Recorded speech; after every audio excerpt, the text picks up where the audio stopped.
Now, the Bram Weinstein Show on Washington's new home for sports, ESPN 630. Hey, babies. Hey, babies. Hey, babies. Hi, everyone. Merry Christmas, everybody. Yeah, Merry Christmas, everybody. It wasn't ruined. Hope you had a nice holiday. Oh, Twitter. I stayed away from you on Sunday. It happened fast. It was fast and furious. It was a surprise, and then all of a sudden, the draft positioning's changing, and I'm sure people are losing their cookies. It was a time because they're losing, and everyone's like, all right, we'll take the good with the bad here. The draft pick is fine. That was my thinking. Fine. I told you I wasn't going to actively root against them, but hey, if they lose, I'll look at the bright side. And when you kind of come to terms with that by halftime, your attitude is, all right, this is what it is. Higher draft pick, we're fine.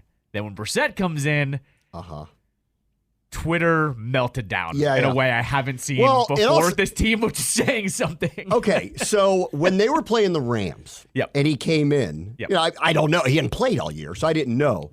But him flipping the script and turning it around because the Rams' defense isn't that good. I wasn't surprised. I was genuinely surprised this time. One, because I'm sure the Jets were preparing for it.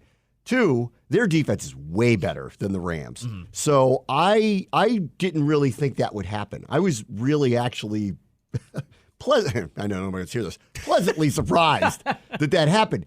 And it happened fast. I mean, part of it was, and I don't know why it took the Commanders so long to figure this out. Trevor Siemian was throwing the ball to one of two people. Right. And that's it. Yep, right, exactly. That's it. I don't think I've ever seen this before. Garrett Wilson and Breece Hall had 31 targets.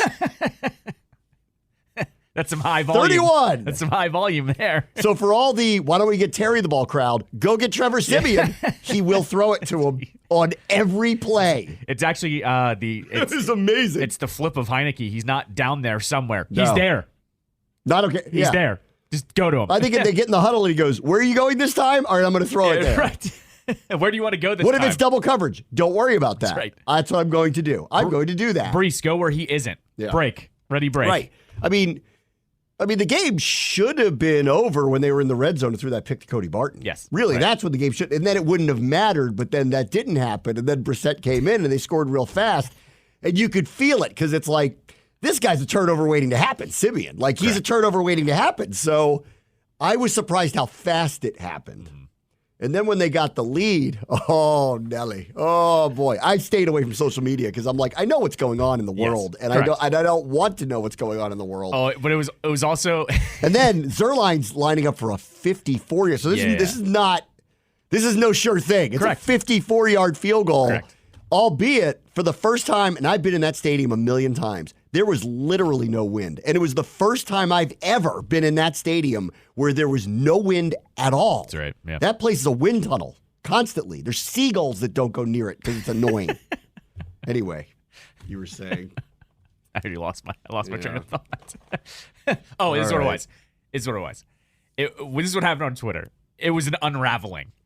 Because it wasn't, it became, we reverted back to the primal Commanders fans again, where it wasn't that they were losing, it was only Ron can ruin the quarterback, then bring in the quarterback that's not going to be here next year, and then have him win a game so they don't get the quarterback that they need, and then it just turned into, they wouldn't have had this problem if he had drafted, and then it spiraled.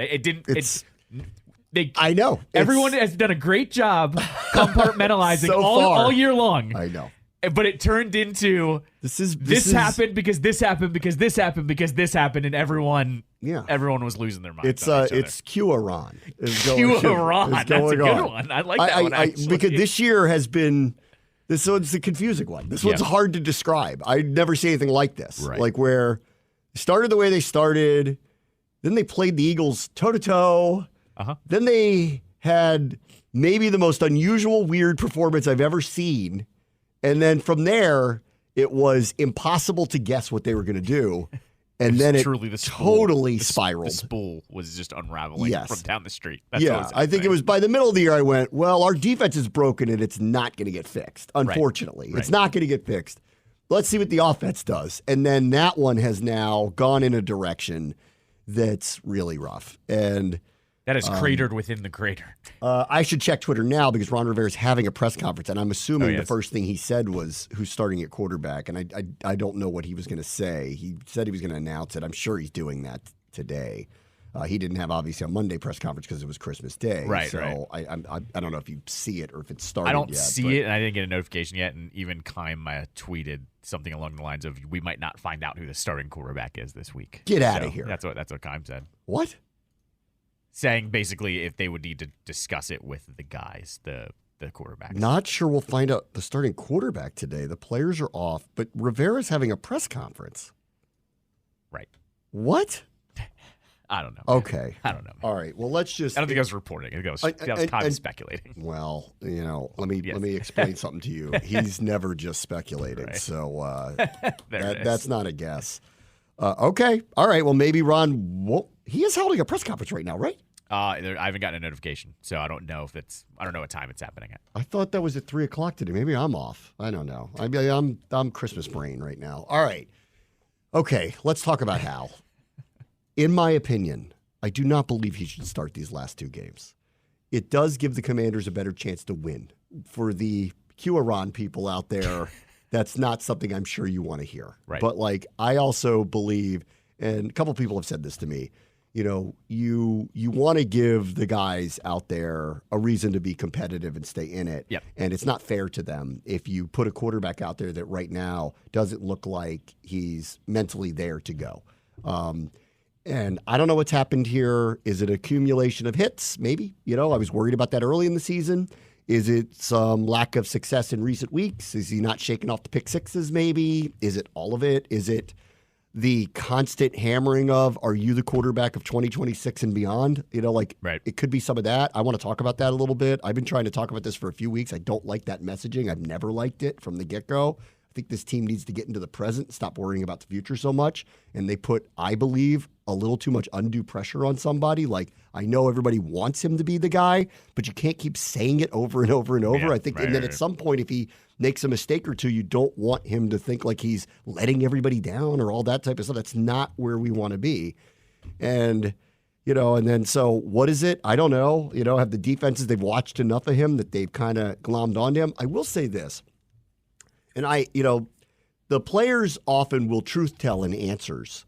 And, each of the last few weeks, when they've asked the opposing team about him, they've all said really good things about him. Mm-hmm. They just said whatever it is whatever it is, or we caught onto this thing and we saw this coming. And I don't think it's just him. I think it's a lot of things. But so that's the one good thing is the opponents aren't treating him like he's a can't win type of player. They are talking about him as if what they see on film is a pretty good quarterback, but clearly it's not going well right now. And being what the record is and who they're playing the next couple of weeks, I don't know that I want to put him back out there as the starter. If Jacoby unfortunately tweaks his ankle or something and has to come out and you got to put him back in, okay, that's fine. But I actually think we all need to take a deep breath, and it would be that's how I would think about it. I don't think I would put him back out there because it's one thing when you have a bad game or there's a bunch of drops or whatever, but the numbers are galling last week, and I saw the things that scare me, which is he started feeling pressure that wasn't there, put his head down, realized the pressure wasn't there, put his head back up. Now the pressure is there, and now it's all moving too fast. And I don't know what happened. Only anyone knows what happened. I don't know what happened, and this is hard to describe, but I've seen this before, and I think he needs a breath because I want to get his confidence back up because however you feel about him for next year, I think he's going to be on this team, and I would want him on this team. I think he's done a lot of really good things here. Let's see what the next, group is going to think about all that. I'm assuming that's going to happen. Let's just see what they all think about that. And keep in mind, he is young, and he's got a couple years left at a very low salary, and he's done enough, in my opinion, that I don't think that you move on from him. I think you bring him back, but I want him to catch his breath here, and I don't want him playing a extremely angry, maybe Super Bowl-bound 49ers team, or potentially if the Eagles somehow lose over the next couple of weeks, really angry, potentially Super Bowl-bound Dallas team. I just don't think that's a good idea. I think he needs to catch his breath. And for the players who I do want them to be competitive, I know nobody wants to hear them about winning, but I do want them to have a chance to be competitive in the game. I think you're better served going with the veteran just for the last couple of weeks, and that's how I think about it. I'm not so down on him that he doesn't have a future, and I've talked about this for weeks. I'm done talking about whether he's the quarterback of the future or not. Let's get through the season and see where we are. And, now everybody's opinion from 5 weeks ago from, he's definitely it, has clearly changed off of what's happened which is why you have to wait. And I think he needs to take a breath. That's how I feel about it. I think, whatever it is that Jacoby's seeing, because he can just walk out there and the offense functions properly. Yeah. Hal's just not seeing it right now. I don't want him to get hurt. He's making mistakes that are the type of, this reminds me a lot of Patrick Ramsey when he finally got to start. Same thing actually happened. Spurrier's offense was different. The protection schemes were really very collegiate and not professional. Everyone said this going in, you can't play offense like this. And the NFL defenses, they're too fast. They'll take advantage of it. You can't leave. You can't ever not max protect. People just blitz you.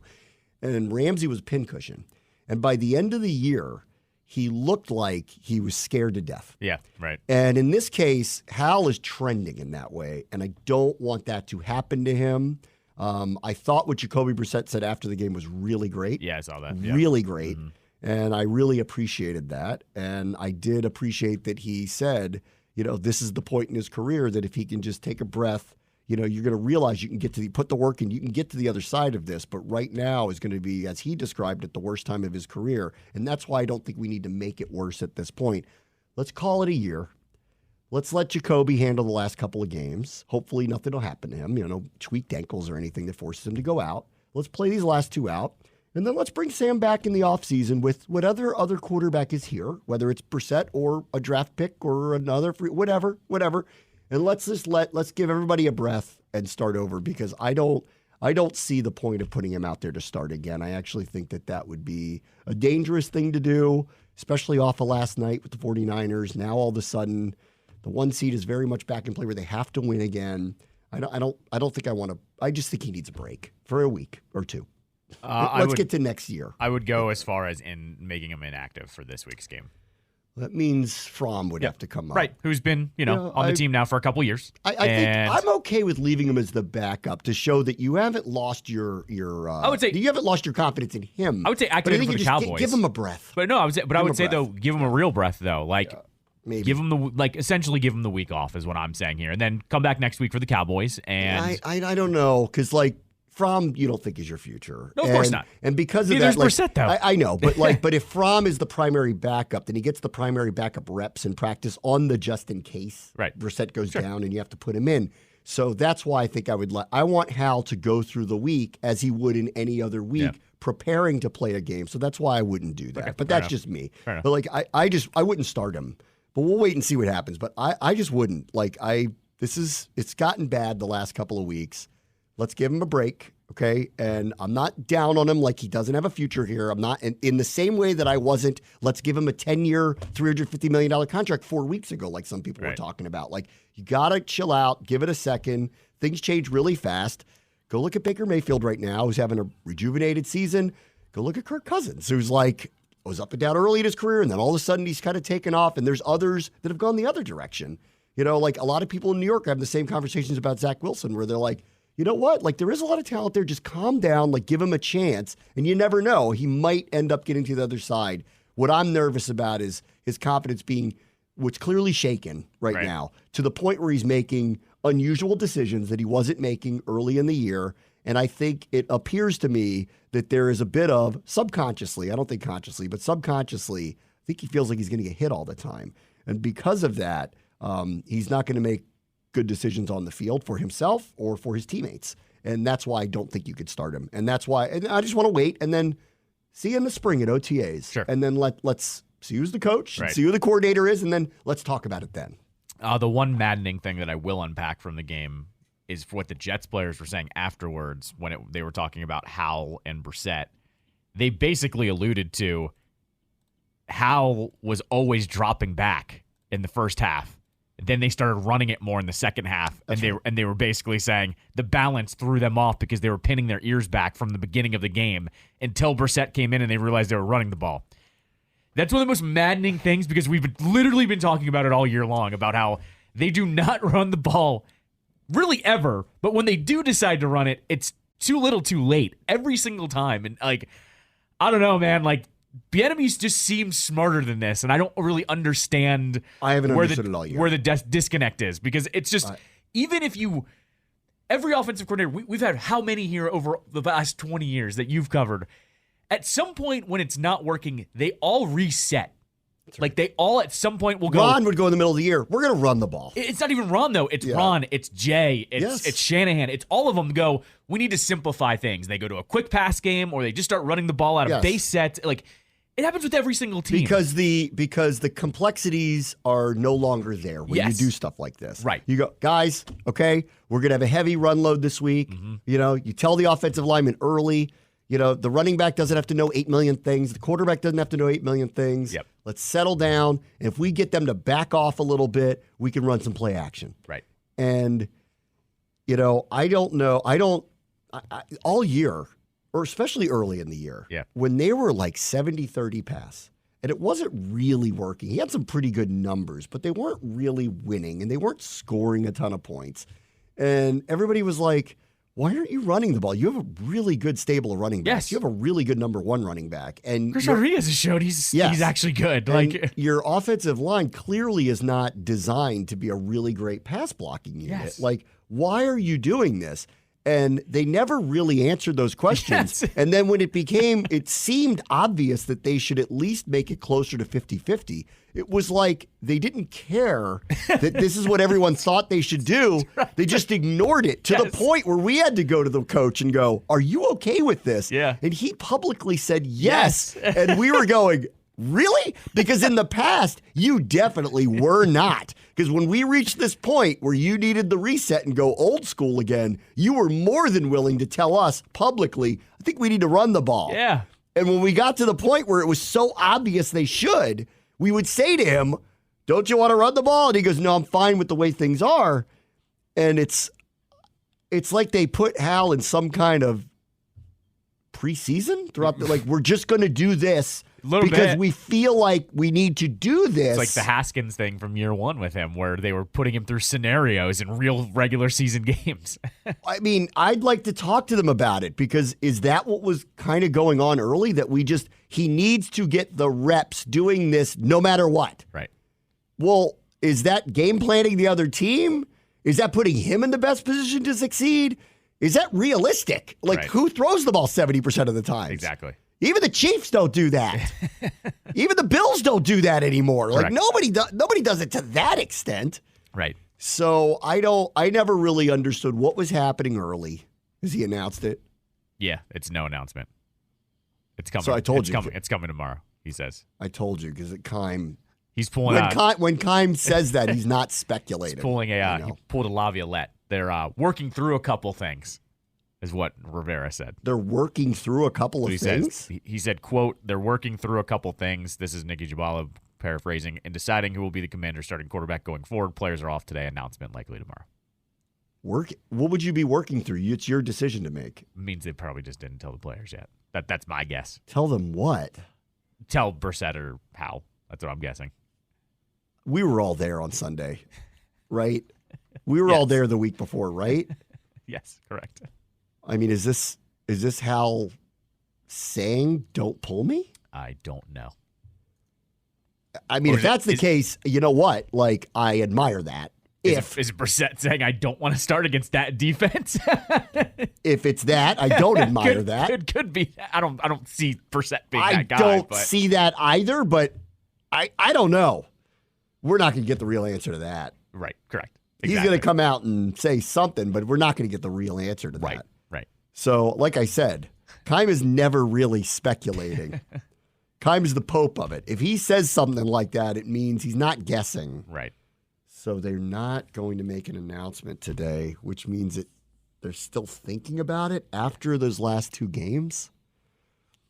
Well, then there's something going on in the background that that needs to be whatever that is. Right. And it's one of those two. Maybe they wanted to pull him for his own good, and maybe he advocated for himself and said, I do actually want to play, which I would appreciate, Right. And, oh, man. Can I throw my tinfoil hat on here for 1 second? You think the owners? That's what I would. I think it's worth throwing out there that if the owner is looking at things going, if we had won and the Patriots had won, we'd still be sitting. But because we lost, put Hal back out there. Right? Oh, you think the owners are tanking? I mean, or just put Hal back out there? Maybe they could be saying put Hal back out there. Well, that's you saying that. I can't. I know. Say that. No, I know totally. It's totally on me. But like as a fan. Yeah. Would it shock you if they're going, we need a quarterback and we need to get to one of those top 2 spots? I know nobody says everybody tank, but that's a decision that would help you. We'll find out tomorrow, I guess. Or right. We'll find out. Yeah, of course. Like we may not find out this week, but we'll find out. If Hal starts, we will find out why. If Brissett starts, it's pretty obvious why he should. Right. It's pretty clear why he should. Right. Like, I just think for this kid, I think he just needs a break. Sure. And they're not going to the playoffs, nothing like that, and I'm not so down on him about the future, because I did see great things out of him this year. I just think he needs a break, right. And I think they're playing the wrong team this week. If they were playing a team with a average to bad defense, I'd go, you know what, circle it up one more time, put him out there. Right. But they're not. They're playing a team that might be in the Super Bowl with one of the best defenses in the NFL. I ain't down with that this week, frankly. Exactly. So I think he needs a break. And if they haven't made that decision yet, then there's talks going on. Correct. Could go full early 2000s Cardinals. One guy gets one drive, and then the guy gets the next drive. I can't have that. You've gotta. You gotta track 2 quarterback stats there, buddy. At least it'll keep me totally engaged. We haven't even picked on that. The 49ers are going to be a little angry coming in here on Sunday. Yeah, I'm going to talk about that next. The other thing we need to talk about is the reality that Caleb Williams could be coming here now. Yeah, 100%. It's like we're now in the place where I can have that conversation. Because for a while there, it was like they're not going to lose enough to get there. Well, looks like that's the case. And we'll do that next. Bram watches the show. ESPN 630 Sports Capital. Let's see. Nikki Javala from the Washington Post tweets this from Ron Rivera's press conference that just ended on if Hal's play lately changes how he feels about him as a quarterback. And he said, no, it doesn't. He's got a very good body of work. It's been tough the last couple of weeks. The length of the season is probably wearing on him, as well as the number of plays he's had and the number of hits he's absorbed. Yeah. Mm-hmm. Yes. It's a long year for everybody, and he took a tremendous beating early in the season. Some of that was on him and his decision-making. Some of it was on a porous offensive line. And some of it was on play calling that didn't protect him. Right. They didn't run the ball enough. Exactly. Correct. They threw the ball too much. The Jets literally said out loud, we pinned our ears back. Yes. Like, I don't know. That should wake some of you guys up over there. That you should probably change some things up. Ball. Yes. For everybody, guys. Correct. For him, too. Yeah. For him, too. What's funny, too, is, by the way, like, it's almost like, to me, it seems, Bieniemy tries a running play, and it either goes nowhere or goes for 1 or 2. But you and I have watched this team over the last 2 years, not really this year, but the 2 years previous, but especially with Brian Robinson, it just takes a few, and he cracks through a 6 or 7 yarder or an 8 yarder, and all of a sudden when he's rolling, he's rolling. I'm a believer in the run game in general in the NFL. There's a few things I'm a believer of that this team this year has not emphasized and that I think is successful. I think you need to have a good offensive line to win. Yeah. They don't have one of those. And not that they tried to not have one, they haven't allocated the type of resources, and they've allowed some of their better performers to go elsewhere. That's right. Some of it is not their fault. I think the Trent Williams thing's kind of spiraled out of control prior to Rivera coming here, and I don't think there was any making up. I don't know how their meeting went, but I doubt there was he was mad at the organization. So that one probably wasn't going to go that way. Brandon Sheriff, for whatever reason, wouldn't take their money. Right. I'd love to know the truth about that, but he wouldn't. He wouldn't take their money. They got unlucky with Trace Roulier. Got 2 massive injuries. But, okay, these things happened, and now you have these giant holes in your cap because Williams was making the amount of money he was making. Sheriff was making the amount of money he was making. Roulier you had to suck it up with, unfortunately. But they didn't replace either one of those players with top-tier talent, let alone anybody near the salary range. Right. And this year, I'll hear out it was tough to do things because of the uncertainty with the organization and the likelihood that Dan Snyder was not going to commit any real kind of money to any long-term contracts to anybody. But that doesn't change last year when they tried to fill holes with aging veteran guards. Trey Turner and Andrew Norwell. That was a mistake. I mean, I was calling that out in the spring. I'm like, I don't know about this. Well, and I think what actually irks me more about those in this year's signings were, you could tell me a couple years ago, oh, we let Morgan Moses walk, and oh, we let Eric Flowers walk because look at where they're at. But Eric Flowers wanted a ton of money. And Eric Flowers has not played since. Sure, but at the same time, though, Morgan Moses was older and wanted a ton of money. And you know what? I think they're validated on that. He's fine. Sure, but right. I would say, though, the thing is, those two were better than any of the one that they brought in, unfortunately. That's the thing. Should they have kowtowed to Flowers? Maybe.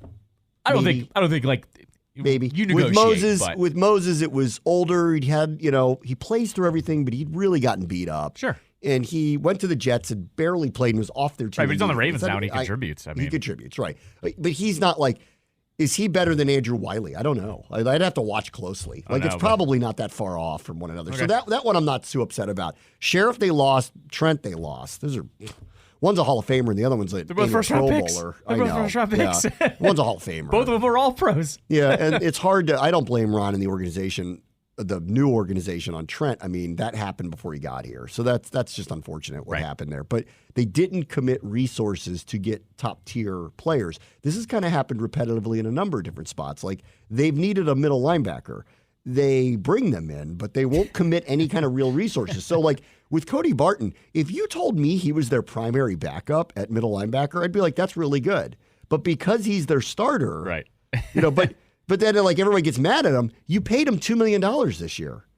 You got a bargain player. What did you think was going to happen? Right, correct. If you're looking for bargains at all these positions to fill massive voids, then you are going to run into a situation where those guys may not reach a level that you need them to.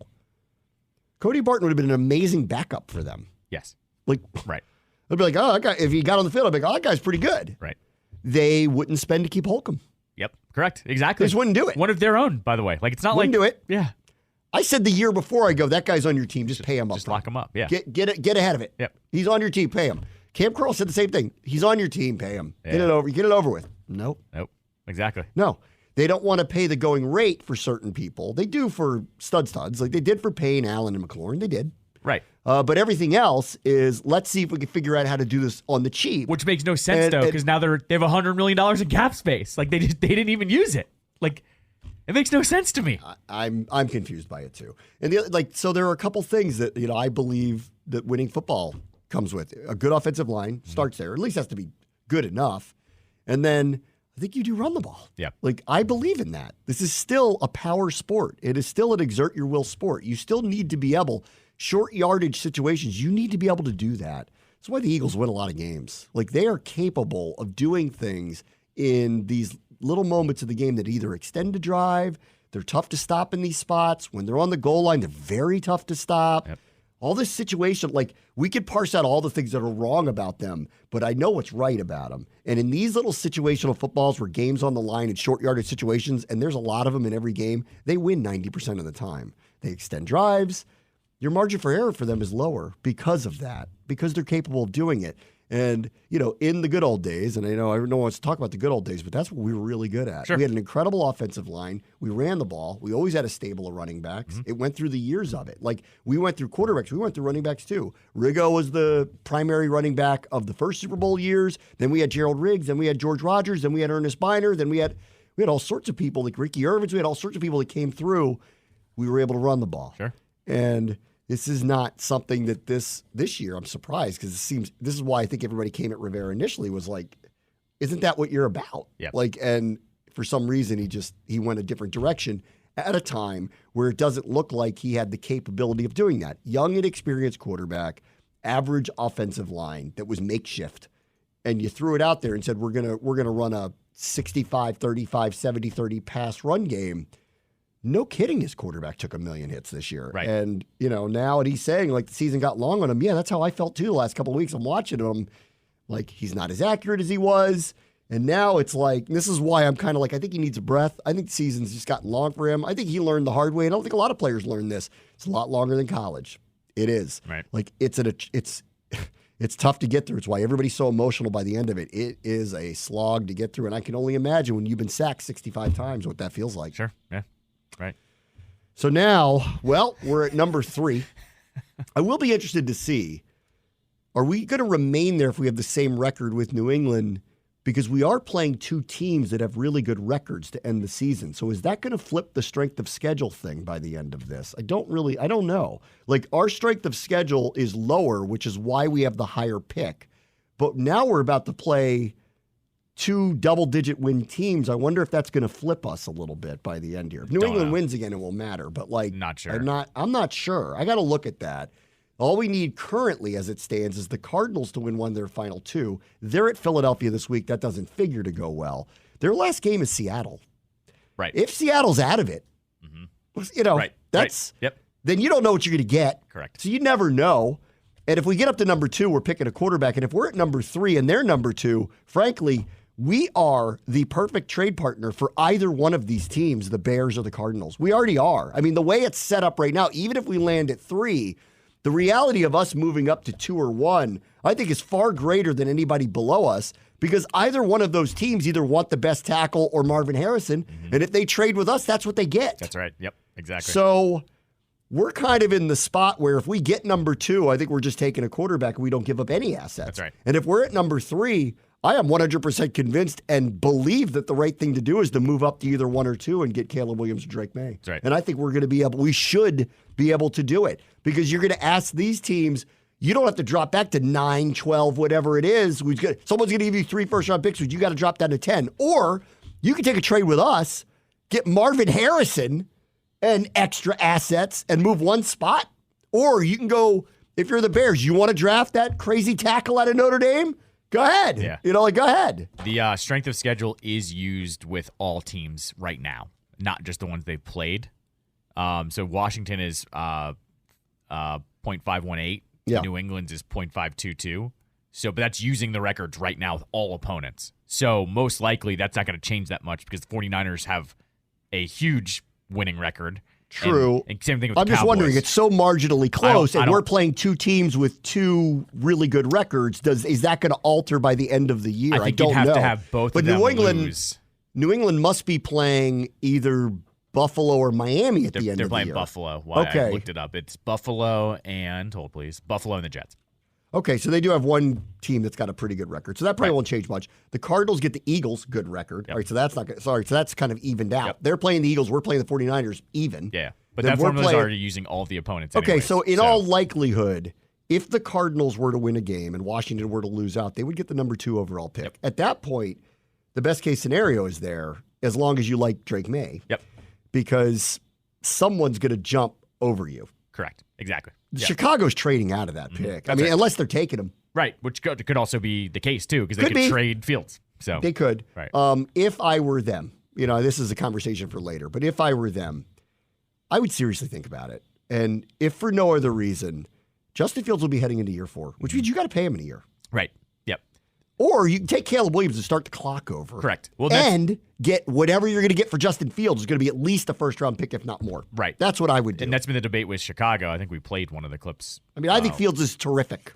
The thing is, but you're going to get Caleb and start the clock over and get the assets. I think I would do that. And with Fields, it's then the concern becomes: is he now going to be worth paying you that much money? He's worth it on a rookie contract now. You have to pick up the 5th-year option, but then you got to pay him after this year. Exactly. Or you could play the game with him and make him play the 5th year, franchise him. You could do all of that. Right. But if that's where you are at the end of this, then you made the mistake. That's right. Exactly. Because if you're not sure after the next year that you don't want to pay, that you do or you don't want to pay him, well, then you should have taken the guy and started the clock over again. Exactly. So they're in a weird spot.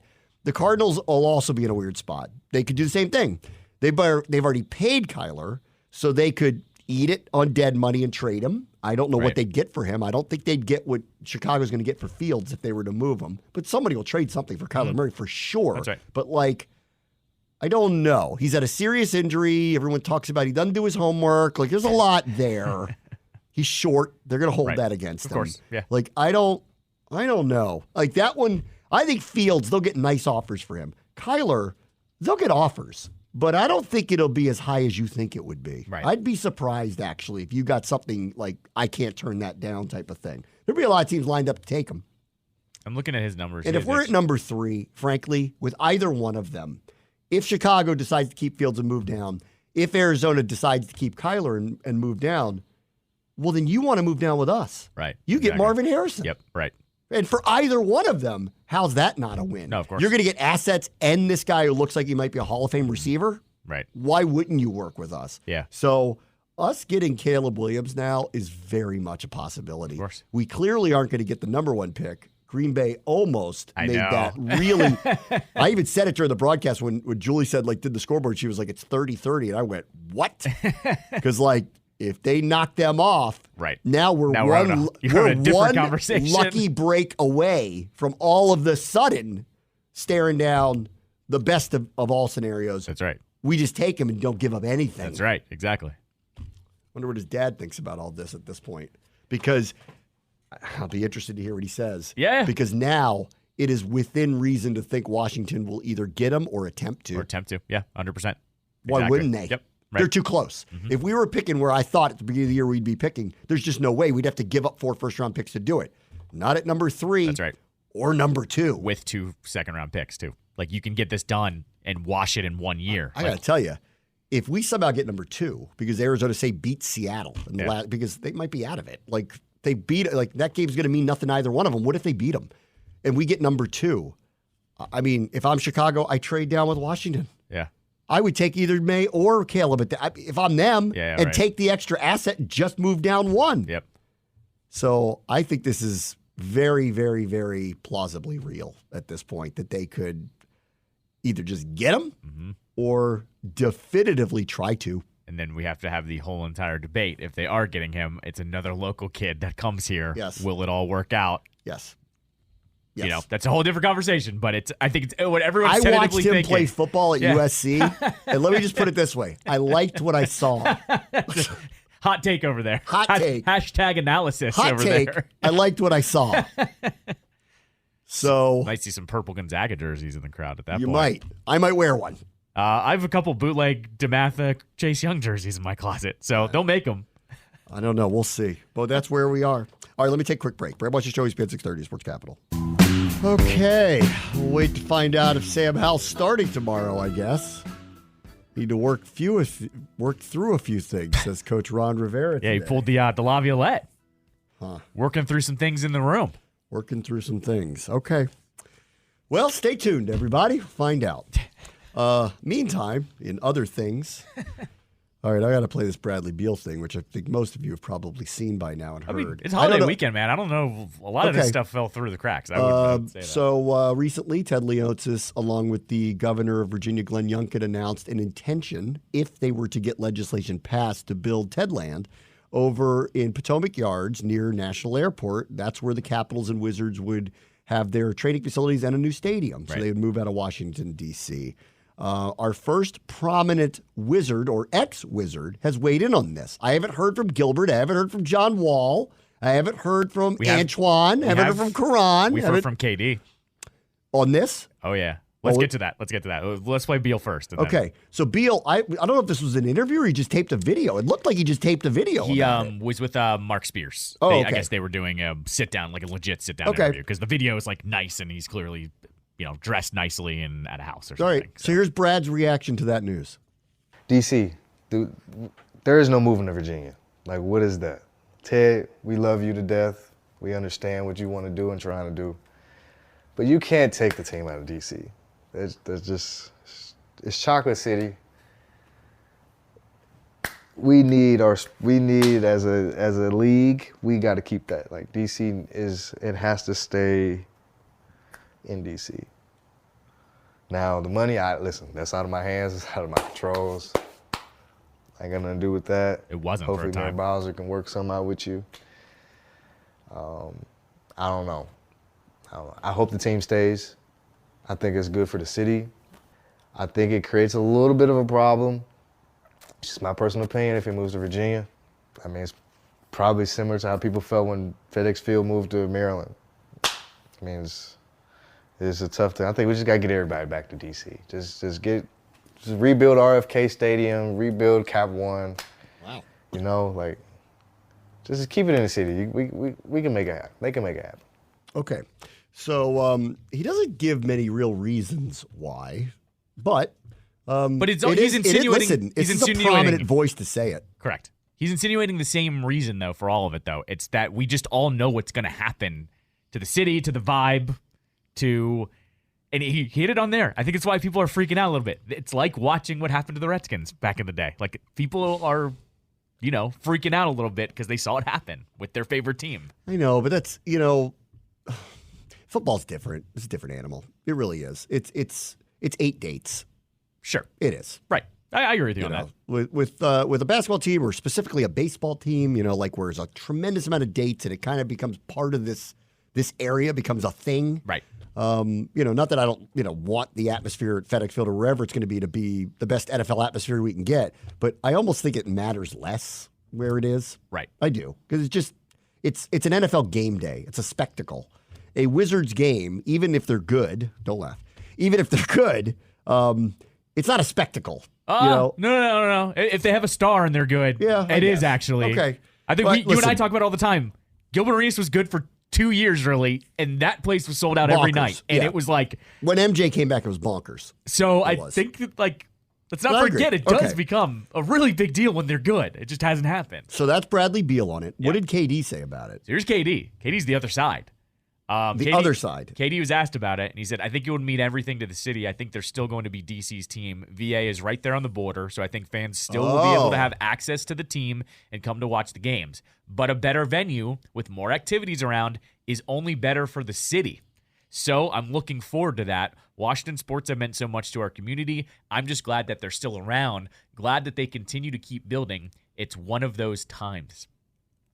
Is he insinuating he wants a new arena in D.C.? Is that what he was insinuating? Or he's saying this is good? He's saying it's good because it's going to be a better arena, better entertainment, entertainment district. Yes, exactly. So that's what he's saying. But at the same time, too. See? KD's all in. Old Town Squires, baby. Old Town Squires. I'm going to be this guy. I'm sorry, when has KD lived here? When's the last time he lived here?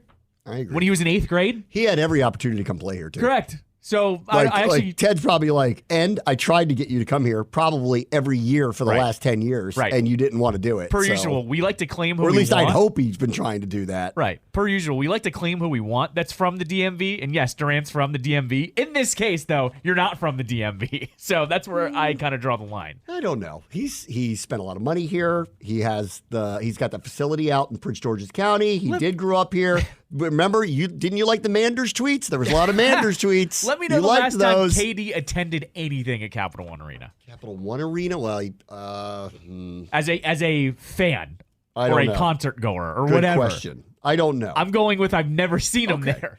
Outside of he's playing. being rational about it's good for everybody. That's where I landed on it. They're not that far away.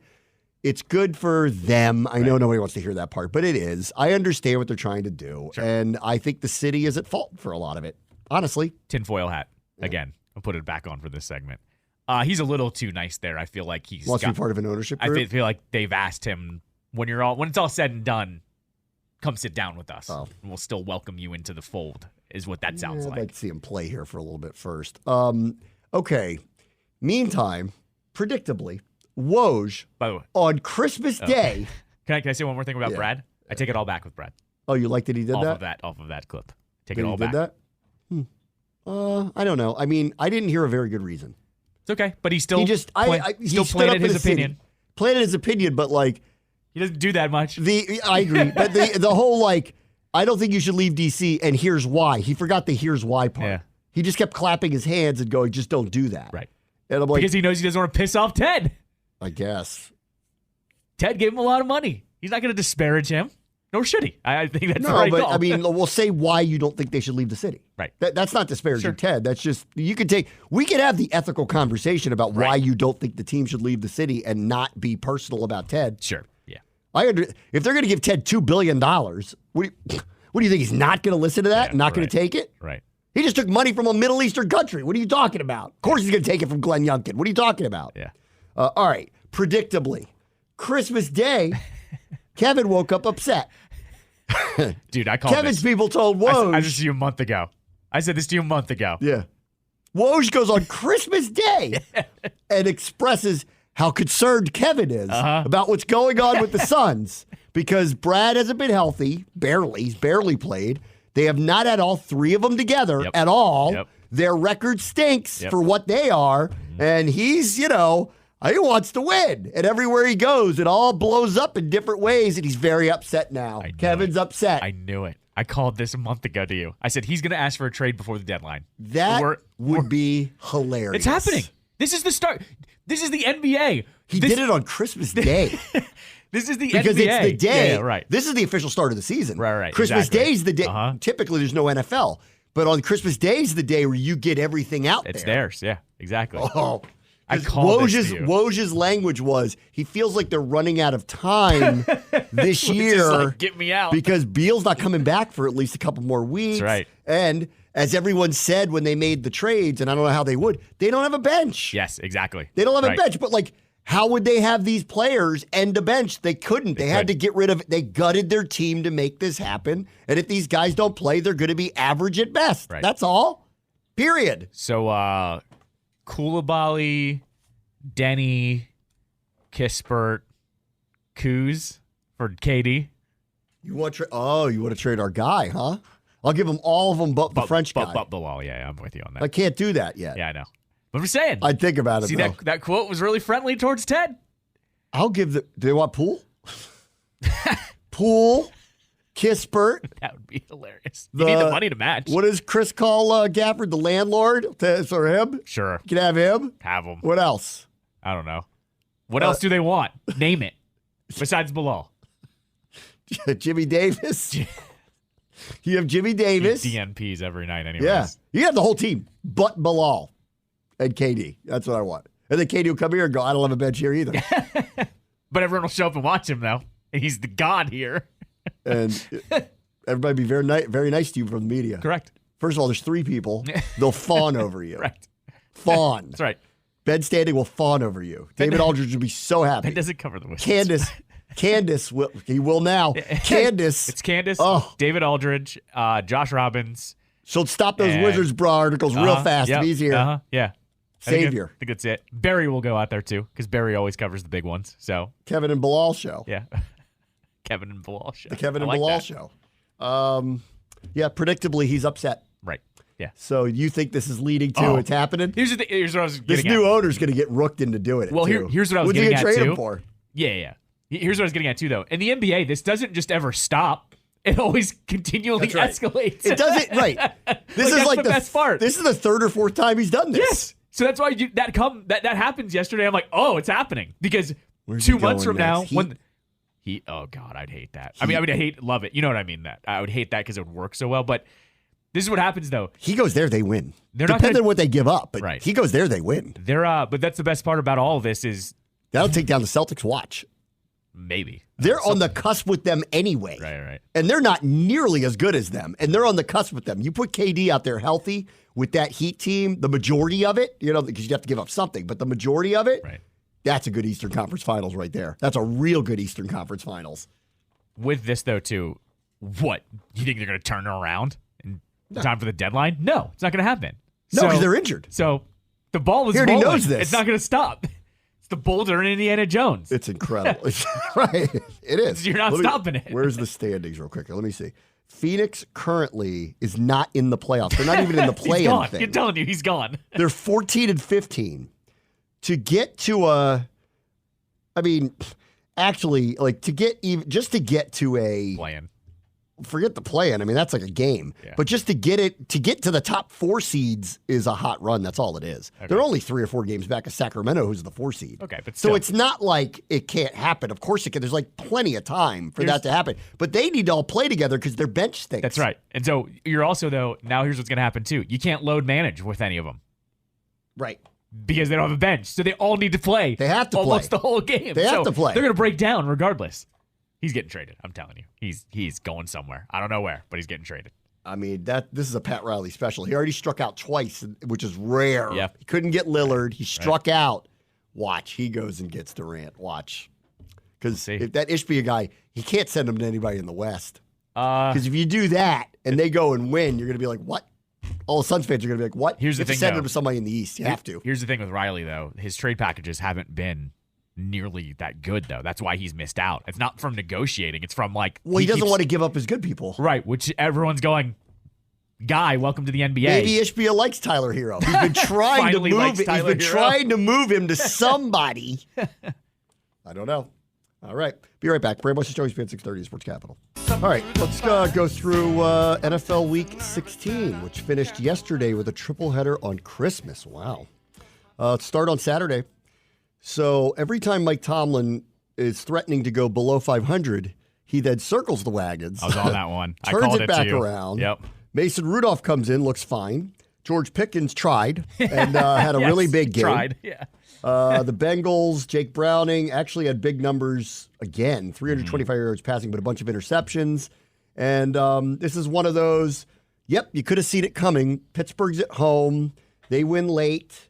Tomlin is a very, very good motivator. Yep. And the reporting out of that is that they're never moving away from him, that they are trying to give him an extension. So it would keep him, if Belichick is gone, he would become the longest tenured coach in the NFL if Belichick leaves. Got it. We'll see about that. And there was some news on that over the weekend after his team won. Thank you.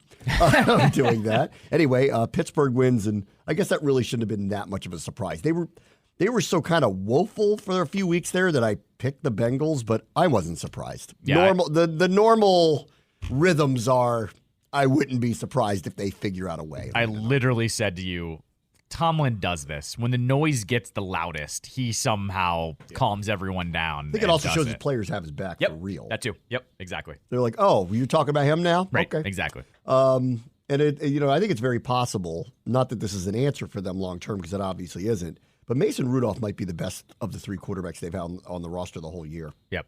We have the same situation. It's very clear after the last 2 weeks. The better quarterback is Jacoby Brissett right now. Correct. The guy with the upside is Sam Howell, and hopefully, he turns into what you want him to. And for them, same thing. Kenny Pickett is, they hope, going to be the guy of the future for them. But the best, it's not Mitch. The best quarterback is the third-string quarterback. That ended so fast, too, with Mitch, by the way. Let's see. The Bills tried so hard to lose. They did. They tried to outcharge the Chargers. They did. They tried. But they won. And I still believe that they are, if they get in, really the biggest threat in the AFC to the Ravens right now. Yep. I guess maybe the Dolphins should be, and they're playing each other this week. So this another is good one. Another playoff game for the Ravens. Ravens are in playoff mode now. They are. I mean, yeah. And if they win next week, they'd have the 1 seed, which means be clear by 2 games because they're 1 up on the Dolphins right now. So then at that point they could rest everybody week 18. Then they get a bye week. Yep. Fresh as a daisy when it rolls around for that next home game, of which I'll just tell you now, they'll win by a lot. It is, yeah. I don't care who they play. I've been saying it for 5 weeks. If that happens, if they win next week, get to rest everybody week 18, get the only bye. I don't care what their spread is. Yep, right. Exactly. I don't care who they're playing. Right. They will win. They're winning. They will be in the AFC Championship game. So the Bills tried very hard to blow it, but they won. And I actually think because they've been there, done that. And that's the danger. A team like that gets to the playoffs and Allen is red hot and making the right decisions and unstoppable. They're the ones that could surprise everybody. Right. Just because you went over the Saturday games, can I air a grievance? Sure. It was Festivus. Peacock now for these games. Yep. We're hitting guys. I agree. Yeah, the Nickelodeon thing's fine. Right. But they have a regular broadcast for that going at the same time. Right. Yeah. But and that's that's accessible. But this Peacock thing where you got to pay to get that too, Raj, we watch your product. You charge out the you-know-what for advertising. Yeah. It's drugs, we get it. But you have to pay for Red Zone. You have to pay for Prime if you don't already have Amazon Prime. What am I missing? I'm missing a third one somewhere in there too. You have to pay for ES. Well, I guess it's on ABC now, so that one doesn't count. Either way, a little much here, guys. Let's back off a fourth service that we need to watch games. That's all I'm saying. Okay. Don't have both of them on, by the way, either on that. That's what irked me the most. Anyways. Sunday. Yep. The magic of Taylor Heineke continues. He gets to buy blue and white shoes, beat the Colts. 29-10. Second time he's beaten the Colts. Right. He had last year's Terry McLaurin catch game. Yep. So they moved to 7-8. Art keeps his job for another week. Yep. Arthur Blank wouldn't talk about it. Scored a bunch of points. Listen, I said this in the summer. They needed to go to him earlier. Ritter ain't it. I know it when I see it. Heineke's not the greatest, but he knows how to play. And here they are with a chance to potentially make the playoffs, or even if they can get Tampa Bay to cool off a little bit, they could even steal the division by the end of this. Let's just let me read you a couple of stats here because they did win 29-10. Bijan Robinson, 12 carries, 72 yards, 7 catches, 50 yards. Kyle Pitts, 3 catches, 49 yards and a TD. Gee, guys, if you use your 2 best offensive players, you know where your bread is buttered. You win 29-10 against the Colts. Yeah. You give your best so player. ridiculous. This isn't that hard. It's not. If you have an outstanding quarterback, then you let him play the game. Right. If you have an average quarterback, then what you need is a very good offensive line, and you need to get really good skill position players. Right. And then tell that person, just throw it to them. That's right. And Algier, by the way. And then they help you yes. by doing the magical things that they do. Correct. Right. Algier, by the way, 9 carries, 69 yards and a touchdown. Yeah. So, use your best players. Use your best and players. you win. And you win. Imagine that. Can you believe it? Can you believe it worked that way? So Atlanta now moves to 7-8. Let's see. Seahawks barely beat the Titans 20-17. They're out of gas. Yeah, they took it, and that took the last play to do it. I mean, but they are 8-7, which gives them a shot. Sure. Gives them a shot. I don't give them much of a shot if they were to make the playoffs. I think this is different than last year, where they were looking pretty good down the stretch, and you never know. I don't feel this way. I feel like if they get in, which is an if, they'll get bounced. Yeah, just like last year. It's like last year. Yeah. It's already starting with them, by the way, because Locke is similar production as with Geno. It's already starting that they might cut Geno because of the salary comparison to Locke. Maybe.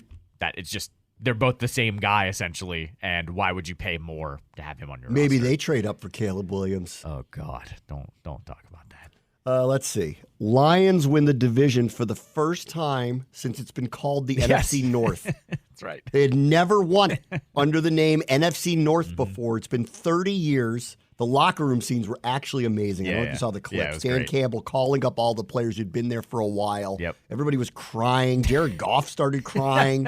They won, so they've lived up to everything that they were hyped. Most of the time, people crumble under that, especially when you're an organization that doesn't win anything. They're 11-4, and thanks to that loss by the 49ers last night, guess what? They're playing the Cowboys this week. Right. If they knock them off, they are a 49ers loss away from stealing the 1 seed. Now, that's probably not happening this weekend, but they're playing the Rams next week. That's right. And what if the Rams need it? Right. Exactly. What if they need it? Yep. Right. I don't know. Lions, so that's a tough game for them. They get the Cowboys, and the Vikings fall to 7-8, and they're going to need some help now. TJ Hawkinson just went on IR, so he's done for the year. They keep just changing quarterbacks left and right. I'll give them credit. They're in every game they play. Right. Every game they play, they're in with what I think is a marginal roster and quarterback play that is, it's a ridiculous amount of change that they've had to go through. So I'll give Kevin O'Connell a lot of credit. It's one of those years. Chalk it up. Just happened. Yeah. And the Lions are America's team. And if they get a 1 seed, watch out. Did you happen to see what happened with Calvin Johnson? No. I guess Calvin Johnson said something or alluded to something that he was not going to acknowledge the Lions on Twitter or something until they turned it around. Until they did something? So the way this got revealed was not because he retweeted the Lions or something. He responded to the Lions' congratulatory tweet on him making it into the Hall of Fame from 2 years ago. Oh. Thanks, guys. Appreciate the support. Always love the city. Oh. And everybody was like, dude, you're responding from a tweet for 2 years ago. Why? And it was because I guess he made some pact of I'm not talking to you until you win the division or something. Oh. And now he's back on board. Now he's back on board. Okay. Listen, bring everybody back into the fold. That's a bad one. Come on, man. If there's ever a terrible win, it's the Packers beating the Panthers 33-30. My God. The Panthers scored 30 points on anybody right now. That's very hard to do. Ridiculous. I saw a clip from Matt LaFleur on his radio postgame show where he admitted he was like, that was not good. Oh, okay. Admitted it. All right. Packers win, though. Right. So they're still alive, but they're another one. They seem out of gas. If they were to get in, they will get bounced, and it will happen fast. Right. It's what it feels like. Mm-hmm. But they won, and when it was 30-30 fourth quarter, I was like, oh, my God. Yep, right. Exactly. I can only imagine what Commanders Twitter is thinking about that. And then we're coming back at the same that's right. time. Yeah, it was happening simultaneously. Yes, yeah, exactly right. Frightening, right? It's frightening times. Very dicey. Well, it also dicey times. Oh, you're going to get to it, but it was going to get dicey too if they had won somehow, and then the Patriots had won later that night. It would have been a re-meltdown. Everyone would have freaked out again. Total meltdown. I knew this was coming. Dude, Flacco is killing it. Killing it. And Case Keenum was in, no CJ Stroud. Yeah. I'm not surprised. And I will go back to what I've said about the Texans the whole time. They're 8-7 right now. If I told you at the beginning of the year they'd be 8-7 with a shot to win their division right now, wouldn't you say that's a really good year? It is. Right. For the Browns, they're on quarterback 4. Yep, exactly. Quarterback 4 was retired as of not that long ago and was their arch rival and really should be quarterbacking the Jets if you're really going to be honest about it right now. And here he is lighting it up, having a rebirth of all rebirths. Been saying this for weeks from the get-go. They have a real defense, that team. They're dangerous. Well, and if he's going to be like this in the playoffs, they're actually dangerous. The stats, by the way, are crazy. He's had 3 straight 300-plus yard games. And, like, the only other guys to do that are, like, Brady, Manning. There's, like, another older quarter. I think Rodgers. Like, that's it. It's like first ballot Hall of Famers. I got to tell you guys, the NFL got it right with the script this year. It's really, it's had twists and turns that you did not see coming. Joe Flacco is going to not play for anybody until he plays midseason with the Browns and might be up for comeback player of the year, let alone MVP of the team the way he's playing. Some people are saying this might solidify his Hall of Fame resume. Because he's come back now. He won a Super Bowl. It's hard not to give it to him. No, I know. No, I'm with you. Like, but I think everybody's kind of saying now at this age what he's doing. Like, how do you not put him in the Hall of Fame now? And now I think you have to think about Kevin Stefanski as coach of the year. I would agree with that. They're on their 4th quarterback. Yeah. Well, not only that, they lost Thompson Robinson because he came in for a run play and like hurt his knee. Now he's out for the year. I'll say what I said from the summer too. If the Browns played the Lions in the Super Bowl, what would happen? The world would implode. What would happen? Yeah. Who would you root for? We'd be playing it during the apocalypse. They should tie. They shouldn't. There should be no loser in that. As predicted, the Buccaneers are suddenly good. Baker Mayfield's talking about, I saw this a couple weeks ago and I knew it. You're on this one. Yeah. This stuff matters. When you hear them say things like, I like living here. Yep. I like being here. This fits for me. You know, to the point of what Brissett said about Howell the other day, where he said, you know, it's about what's next. Yeah. It's about what's next. It's not about what's now. It's the toughest part of your career. If you get through this and you get to the other side, it's going to change for you. Baker Mayfield's been through the mill. Yep. Like, I've never thought he was great, but he was never as bad as he probably showed. Yeah. He was initially drafted to a place he didn't want to be. Mm-hmm. He stepped in and won that game for the Rams last year. Like, you don't. You belong in the league when you do stuff like that. He got there. It was a low rent contract. The pressure was off. Brady was gone. Everybody said they weren't any good. Remember all that? So it was total low pressure, under the radar. He's having a great year. Yeah. I don't know if comeback player of the year is something that he should get, but I'd think about it with the numbers that he's posting here. And they're probably going to win that division, which means they get a home game in the playoffs. Yes. I don't see them beating San Francisco. I don't really see them beating Dallas. Mm-hmm. Philadelphia's weird right now. So I'd be open to the idea. Philadelphia's playing the way they are now in a month. They're in trouble. Yeah. They're in real trouble. But Buccaneers, like, taking off going to the Super Bowl feels a little much for me. I don't think I see them beating the Lions either, especially if it's on the road there. But I got to give them a lot of credit and give Baker credit because this is, if I was going to show something to Sam Howell today, I'd show him. Yeah. And say, you know what? Like, I know he was the number 1 pick and you were a 5th round pick, but like, you guys had very similar collegiate careers. You know, a lot of experience. You were really, really good, highly touted, at least for a period of time. He, like you, is not the biggest dude. That's right. Yep. You know, like, go look what happened here. That's a crazy circuitous route that he got to Tampa Bay, and look what he's doing right now. That could be you. It could be you here. That's what I would say to him. On the other side of the coin, when are we going to have the Trevor Lawrence is mediocre talk? So, is he hurt? I don't know, but he hasn't had a great game all year long. I agree. He went into protocol this week. Yeah. He's had a leg injury. I want to be fair to him. Like, I'll say the same thing, but we can say this about Hurts too. I think Hurts has been hurt all year. Right. But Hurts is still producing, though. He is, and he made a preposterous throw yesterday. Right. Like, they were about to lose. Yes. And he completed a 3rd and 20 throw that was really elite, high-end play that he made. Like, he's still, like, what I'm getting at is Hurts, yes, is hurt, but is still making plays like that and doing it every single game. So you think Trev's average? I think if maybe? Trevor wasn't a 1-1 overall and the guy he is, I think he'd be benched. I think he's like Daniel Jones status right now. No. Stat-wise, he just hasn't had that game. They're streaking towards not even winning that division, which means they won't make the playoffs. Yes. There's 3 teams with the same record now. They're a loss away from not making the playoffs. Not to mention, that should have been, not unlike that NFC South thing, that should have been chalk for them to win that division. Stroud's about to go a month without playing. And they haven't ran away with it by any means. The Colts have Gardner freaking Minshew rolling out there, and they're still in it. Like, who are their last? Well, the last one's a division game, so let's see. Jags. Jags last 2. Panthers, so they should win. They should. At Titans, they should win. They should have no excuse. They should, but Vrabel's going to have those guys ready to go. They should have no excuse here. But the way they're playing, I could see the Titans beating. Yes. I mean, Vrabel's going to do a crazy speech and have them all ready. Bad outcome for us. Bears beat Cardinals 27-16. Bears defense has really come on since they acquired Montez Sweat. That's right. And you know what? They're winning late, and they've turned it around, and Fields has looked pretty good, and so they got a weird decision to make. Yep. Like a really weird decision to make. To be fair, it's the Cardinals. Like, I'm not putting too much stock into Fields' future on the win against the Cardinals. Yeah, I agree. Let's see. Cowboys-Dolphins turned into a barn burner. Yep. Cowboys got the lead, blew it late. Field goal beats them at the buzzer. I thought Dak was just okay. I agree. Yeah. But he was just okay in that game. Their play calling was weird, too, at the end as well. I didn't think they had a good rhythm going. No. I thought Tua was okay in this game. I don't think either quarterback was particularly great, which has been the consistent complaints about both of them, really. First to 2, I doubt it, but you never know. Yeah.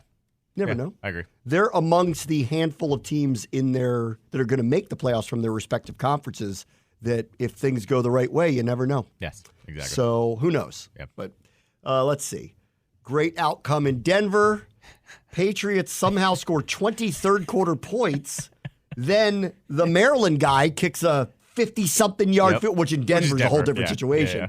Kicks a 50-something yard field goal. The look on Sean Payton's face was amazing. They're going to get out of the Russ business started immediately. Yeah, literally right away. Yep. The Denver fans were back in a big way for that one. Exactly. Yeah. And they were disappointed. Feels like old Billy Bill gets them a win. Yeah. The mac and cheese fans are ticked off today because they know Bailey Zappi isn't the quarterback of the future. Zappi was cut in training camp. Good for us, right? Yes. We'll take it. Yep. Nice break. Patriots beat the Broncos. The funny part with the Patriots, by the way, I need to pull this up. The Patriots have 4 wins this season. Do you know the 4 wins that they've gotten? 4 wins for the Patriots? Yes. You're going to laugh because okay, they beat Denver. They beat oh man, they beat the Jets. They beat the Jets. Beat the Jets. They almost beat Philadelphia. Right. I remember that, but they didn't beat them. I don't know who. Bills. Oh, that's right. They beat the Bills. That's right. And oh crap, what was the last one? I just had it. They beat the Steelers. Huh. Oh, that's right. In Pittsburgh too. Yes. Yet they've lost. That was like a Thursday night game. Right. They beat the Steelers, and then the Cardinals beat the Steelers. Both of them at home. Right. Yeah. And then, but this is the funniest part is they got shut out by the Saints, who've been wonky all year, 34-0. They lost to the Colts 10-6, Chargers 6-0. Like, I don't even know. I don't know who they are because they lose to really crappy teams. They don't know who they are. Yeah. Yeah. Anyways, I'd like to say I called this. I knew it. The Chiefs are messed up. Yeah. It's different this time. Yeah. They're messed up. Will they circle it, get it together? Because they're probably going to win this division anyway. So that means a home game. Although the old lose out, win out thing is alive for the Raiders now. If the Chiefs lose their last 2 games and the Raiders win their last 2, the Raiders win the division. Which I think is always fun because now you're looking over your shoulder. Who are the Chiefs' last 2? The Chiefs' last 2 are Bengals, Chargers. Yeah. So they should be fine. But they should win at least one of them, if not both correct. of them. Right. Should. But the Bengals have been extremely competitive, and the Bengals, by the way, have playoff chances. Right. So that's not a done deal. Yeah. And for the other side, the Raiders are at the Colts, and they host the Broncos. I mean, I might pick against Chiefs this week, too. I mean, the Bengals defense is pretty good. I wouldn't put it past them. The Chiefs are messed up, which, I mean, I'll probably talk about this more later this week, but at what point are we going to start talking about that Eric Bieniemy not being there is one of the big issues with them? Yeah. Let's be fair. Yeah. And I was texting with a buddy of mine, one of my old college roommates is from Kansas City. He's a huge Chiefs fan. And I said to him, do you want Bieniemy back? And he goes, it's the most underreported thing of the season. He goes, our offense is a mess. Guess what's missing? Right. He goes, well, you think I'm going to blame Juju Smith-Schuster not being here? And I'm like, because he goes, all these people that say he has no receivers, we didn't have any last year. Yeah, right. Exactly. He's like, I don't know what everybody's talking about. Well, he's like, we haven't had receivers since Tyreek left. Right. He goes, so like, what is everybody talking about? It was, you know what? It was talked about for 2 weeks. Yeah. The first 2 weeks of the season when the Commanders were 2-0, and everyone was going gaga over Howell and his 800 passing yards the first 2 weeks. Yeah. And then the offense just started to suck. Well, if they suck and the Chiefs suck, you can't say, like, no one's talking about it because you can't say Bieniemy is the missing piece. But he is. He absolutely is. He is.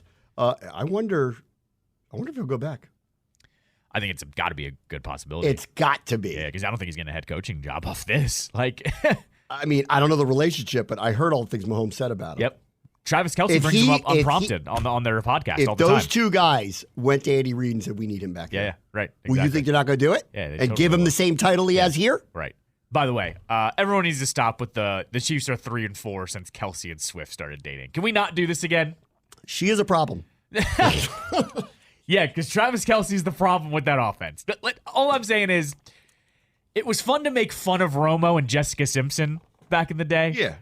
But we all know that wasn't the actual problem with the Cowboys losing in the playoffs. They did go during that bye week in the playoffs to Cabo.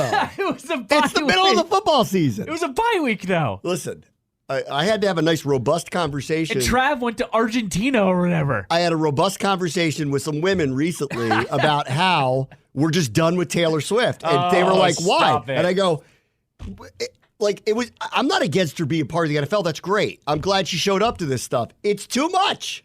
It's too much. It was fine yesterday. It's too much. It's fine. They only showed her. You like want a bunch of Chiefs fans at the Eras Tour? You don't. You want them doing the Tomahawk Chalk the whole time? You don't. The first time, it's fine. It's not in Belgium and then Switzerland and then France. What if there's all Chiefs fans at her concerts? So, you think their fans are going to have fun with that? They're not. Chiefs fans ain't paying those ticket prices. No, they're not. You know they're not. They're going, not. How much is one ticket? That's my whole season tickets.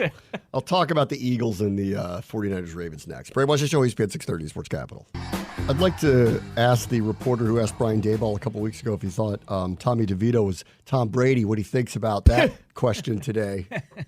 All-time 15 minutes of fame over. Yep, right. I knew it was over when I saw an online ad with him and his mother showing how they make chicken parm with the cutlets, but they were using jarred sauce. And I went, oh, no. You can't do that. And I won't say the name of the brand. It was a good brand of jarred sauce, but it's still jarred Then sauce. we all know what it is then.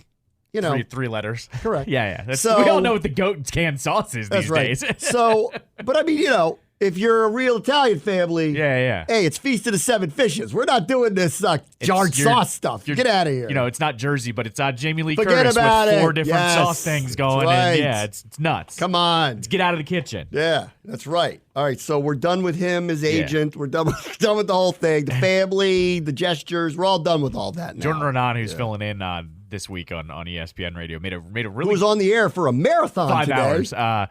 But he made a really good point. He said they were trying to go over like flash in the pan athletes, and he actually said people don't really realize like this one's actually kind of too long.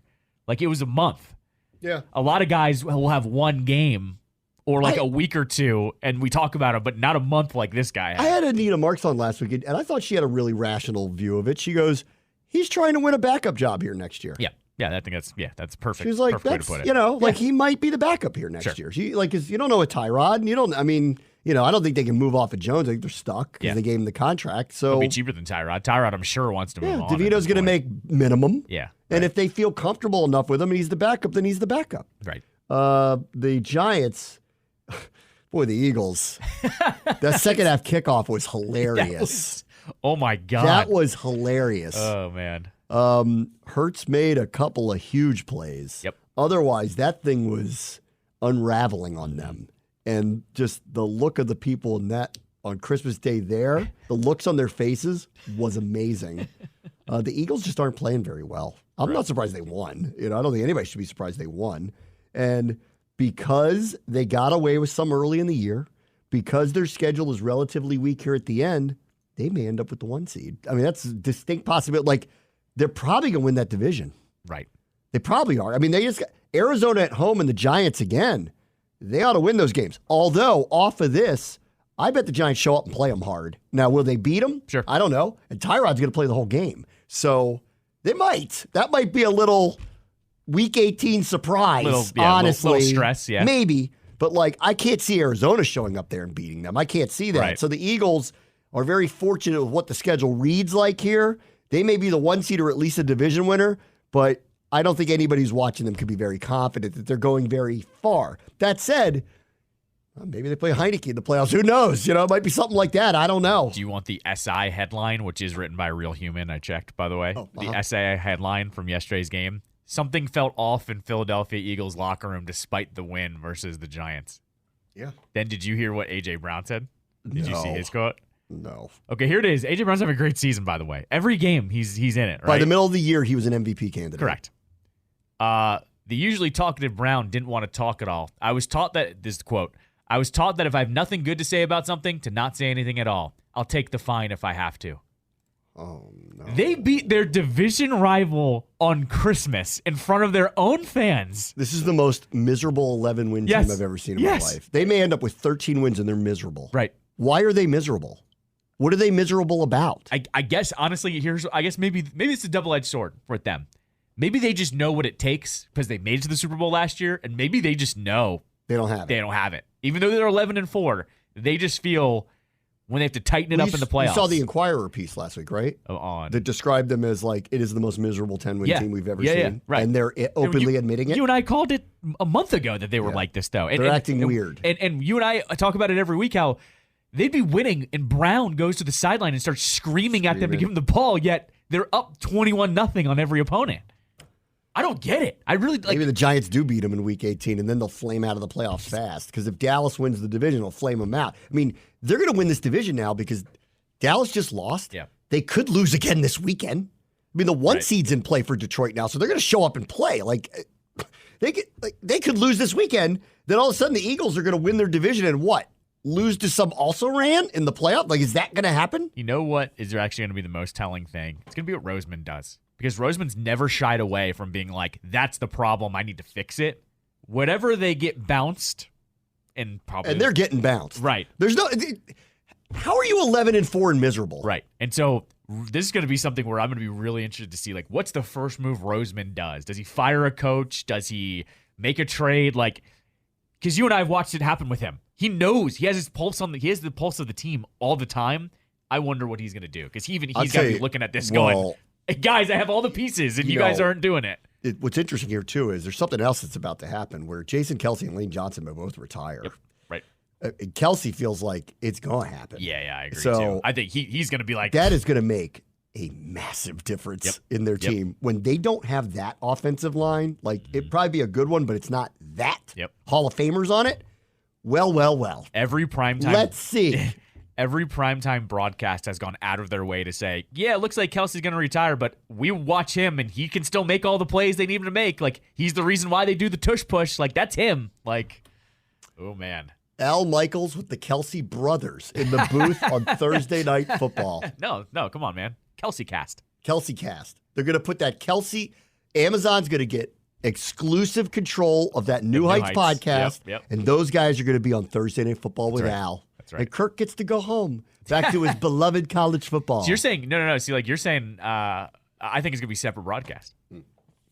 Maybe like the Manning cast. Oh, could be Kelsey cast. Kelsey cast, completely separate, and possibility. Then, Bezos joins them, and middle of the game, they throw to Kelce, ask him what he thinks. Yeah. They throw to him. Crosstalk with Al. It's gonna be possible. It's gonna be Kelsey's gonna be wearing like a new shirt every week, and then you have to scan the QR code to buy the shirt on Amazon. Maybe they just hire Noah Eagle and toss Al out. Oh, and I would like to see Salty Al Michaels do his interviews and see what he says about. Well, then all where's that. Al go? Because he doesn't go unemployed. No, of course not. Somebody brings him in. No. Let's see. Okay, in what might be an all-time beatdown. Yeah, that was by far the most impressive win of the year by anybody. Yep. It's one of the most impressive ones I can remember in a while. I didn't see it coming like that. I figured the game would be close. I did not see a whooping. And if there was going to be one, I would have figured it the other way. Yep. And this was a beatdown. So, Ravens, I take it all back. At least you weren't Florio yesterday. Yeah, well, that was idiotic what he said. Like, I felt like this game's going to be close. Like, who knows? But if 49ers are home and they look like a machine, I'll pick them. But I could have seen this going either way. Not like that. Correct. There were two things. There was one play. Deebo Samuel got popped Yep. on something where he actually stayed up. I couldn't Yes. believe it. The Ravens were just all over these dudes. It was something to see. It really was.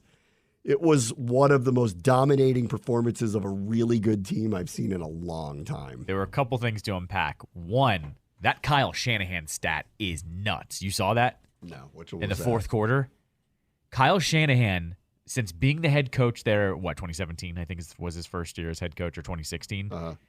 When he trails by 8 points or more in the fourth quarter, over. He's never had a comeback of 8 points or more. And now you might be saying that 8 points, but like even the Commanders have had comebacks bigger than that over the last couple years. Like, every last couple years we've had it. He has not ever done it in like 6 or 7 years. Wow. That was one stat that I was like, oh God, like that's a bad one. 2, you should have heard the Ravens quotes on postgame yesterday. Like, I think it was Gus Edwards or one of the other running backs saying, yeah, we're figuring out now that teams, they don't like to play against us with our brand of football. Basically calling the 49ers a little soft. Like saying, when we started running the ball, they wanted nothing to do with us. They didn't like that. And you saw it. They weren't wrapping up. They weren't tight on the line of scrimmage. It was, the Ravens play different, man. And then, of course, when they need to pass, Lamar does Lamar things. And he's been doing that all season long. So, yeah. Okay. Well, all right.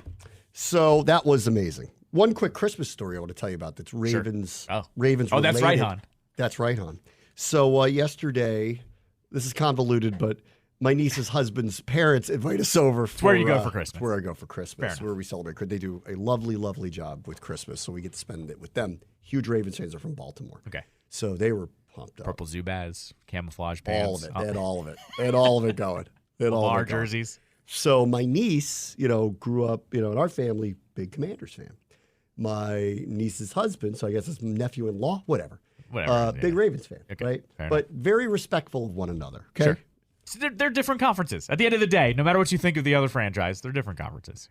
He went to West Virginia. She went to Maryland. So they're dealing with that, too. Oh, wow. There's a lot. Wow. That's a lot That's a complicated one. Complicated. There's layers here. A lot of sporting layers going on. Okay. They have kids now. Their oldest is a daughter, doesn't care about sports. She's fine with it. You want to take me to an Orioles game? Great. You don't? Don't care. Buy me the Dippin' Dots. The boy, like Archer, very into sports. Very, very, very into sports. Oh, no. I know where this is going. So, every time I see him, Lamar Jackson jersey, whatever. Yep. I will give my niece credit. She's been trying to push the Commander stuff. Good luck. They don't have that guy. So, but Cole's great little kid. He's probably 6 now, something like. He's first kindergarten, first grade, something like that. Little kid, great little kid. So, when he comes over to our house, I'm a big sports guy too. So we always play and we throw the football, whatever. So there's no trash talk like a child either as well. No. So I go to their house. I show up. Cole's got on his Lamar Jackson jersey on, and he's holding a Commanders football. Oh. Okay. All right. It's like the light at the end of the tunnel over there. Wait till you hear this. And this is maybe the best thing that's happened to me in years. Okay. I was told, they said, look at that football he's holding. My niece told me this. She goes, I want to tell you about that. She goes, he asked for that specifically for the holidays because he wants to play that with you. Oh, look at that. He wants you to know that he also really likes the Commanders too. Oh. And that it's important to him to have Commanders stuff to play specifically with you. And he said it was unprompted. He came to us and said, I need a Commanders football to play with Uncle Bram. Oh. Now that's a nice little Christmas warm story for you. That's my Red Ryder gun. I got it. I don't go and recruit, but I feel like by proxy of just being a nice family member, I got someone to come to my side, even if it's going to irk some of the people in his family. Everybody's very respectful of both sides. The good news is we're not rivals. No. So that's the good news. It's the same. It's the same quote unquote problem as Orioles Nats. Like I've had people come at me because I really do root for both, and I go, 1, I watch more of both teams than you do, and then 2, I go, I'm sorry, what are we worried about when they play each other in the World Series? And if that's happening, we're all going crazy regardless. Same thing with Commanders Ravens. What are we worried when they're playing in the Super Bowl against each other? Because I don't know if that's ever going to happen. But if it does, we'll worry about it when it happens. Best Christmas gift I've ever gotten. Him saying that unprompted, unsolicited? Puh. So, that's miracle in Bethesda. That's what that one is. And I'm also guessing because of his age, he doesn't quite understand what you do. Like, no, he knows. Okay, he does. No, they've like heard me in the car. Oh, okay. Like if they're driving around and the Commanders game is on, got it. My niece will turn it on and say, "That's Uncle Bram." This is what I was gonna say. Yeah. This is a good base layer because now he knows as he gets older. You know, knock on wood, you hold on to this job for a long time. Yeah, that's a good base of jumping ship to the other side. Jumping ship, or just rooting for both. I guess you're now VIP. VIP. There you go. But that was the best Christmas gift I've gotten maybe in my life. Was hearing that one.